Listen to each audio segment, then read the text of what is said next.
दोस्तों बात करें ऐसे कि वीवो ने लॉन्च कर दिया अपना एक बजट स्मार्टफोन पाकिस्तान की मार्केट के अंदर जो है वीवो का Y71। तो इस वीडियो को देखते हुए मैं आपसे बात करने वाला हूँ इस मोबाइल फ़ोन के बारे में और बताऊंगा कि आपको मोबाइल फ़ोन बाय करना चाहिए या फिर नहीं। तो दोस्तों मेरा नाम है इम्तियाज़, आप देखें हैं टेक की दुकान। So let's get started. दोस्तों वीडियो स्टार्ट करने से पहले मैं आप सभी से रिक्वेस्ट करूंगा अगर चैनल को सब्सक्राइब क्योंकि आपके लिए मैं इस तरह की वीडियोस लेकर आता हूं डेली बेसिस के ऊपर। और अब बात कर लेते हैं वीवो का Y71 के बारे में जो कि एक बजट स्मार्टफोन है वीवो की तरफ से।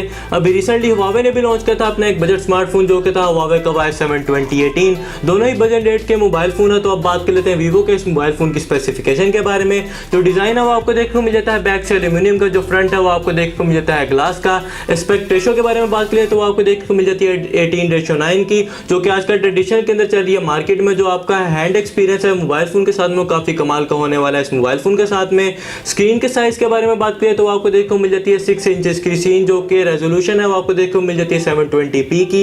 अब जो स्क्रीन है वो आपको सेम ही देखने को मिल जाती है हुआवे के Y7 वाली, जो कि एक HD पैनल कह सकते हैं। फुल HD स्क्रीन नहीं यूज की गई इस मोबाइल फोन के अंदर, तो एक वीक पॉइंट है इन दोनों मोबाइल फोन का।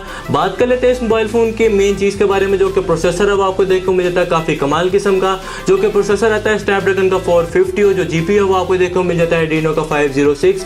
जो हार्डवेयर यूज किया गया इस मोबाइल फोन के अंदर वो काफी कमाल किस्म का यूज किया गया एज कम्पेयर टू हुआवे के जो Y7 2018 लॉन्च किया गया मार्केट के अंदर। उसका जो हार्डवेयर है वो इससे काफी लो ग्रेड के ऊपर है और जो ये हार्डवेयर मोबाइल फोन के अंदर यूज किया गया वो काफी अच्छा है एज कम्पेयर टू जो बाकी मोबाइल फोन आते हैं इस रेंज के अंदर। आपको काफी मोबाइल फोन और भी देखने को मिल जाता है जैसे हॉट S3 हो गया इन्फिनिक्स का, उसके अंदर भी प्रोसेसर इतना कोई कमाल का नहीं है, मगर जो इस मोबाइल फोन का प्रोसेसर है वो काफी अच्छा देखने को मिल जाता है आपको वीवो की तरफ से।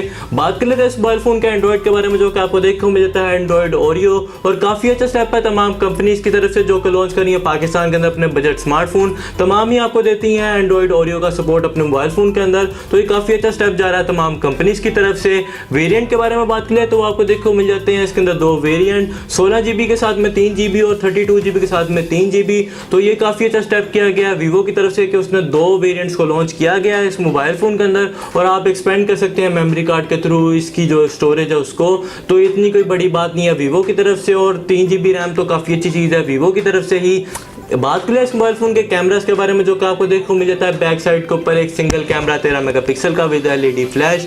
तो कैमरा डबल नहीं यूज़ किया गया इस मोबाइल फोन के अंदर, तो एक वीक पॉइंट हो सकता है इस मोबाइल फोन का, क्योंकि आपको हुआवे के अंदर आपको दो कैमरा देखने को मिल जाते हैं Y7 के अंदर, मगर मोबाइल फोन के उस कैमरा भी कोई इतने खास नहीं है, तो मैं आपको कोई दोनों का इतना कोई खास कह नहीं सकता।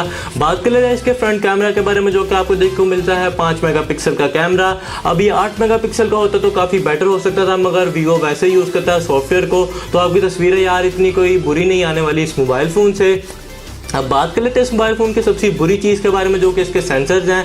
इस मोबाइल फ़ोन के अंदर किसी भी सेंसर को नहीं यूज़ किया गया जो कि मेन सेंसर्स होते हैं, फिंगरप्रिंट तक को यूज़ नहीं किया गया इस मोबाइल फ़ोन के अंदर। जो जायरो की इसकी वैसे ही औकात नहीं है, तो जायरो आपको वैसे ही नहीं देखने को मिलता है इस मोबाइल फ़ोन के अंदर। और फिंगरप्रिंट इसलिए नहीं यूज़ किया गया क्योंकि ये एक बजट स्मार्टफोन है, मगर जो Y7 उसके अंदर आपको देखने को मिल जाता है फिंगरप्रिंट स्कैनर का सपोर्ट। तो ये काफ़ी ज़्यादा वीक पॉइंट हो सकता है इस मोबाइल फ़ोन का, और मोस्टली लोग नहीं बाय करेंगे इस वजह से इस मोबाइल फ़ोन को।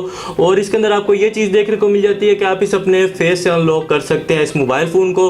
तो ये तो हो गई आईफोन वाली कॉपी वाली बात, और आप फिंगरप्रिंट नहीं ऐड करें इस मोबाइल फोन के अंदर, मगर ये दोनों चीज़ें आपको सेम देखने को मिल जाती है Y7 के अंदर। और अब दोनों मोबाइल फोन एक दूसरे को एक तरह से टक्कर दे रहे हैं, मगर जो Y7 है वो अपनी स्पेसिफिकेशन से थोड़ा आगे जा रहा है, मगर ये मोबाइल फोन आपको प्रोसेसर के मामले के अंदर फिर भी थोड़ा आगे देखने को मिल जाता है।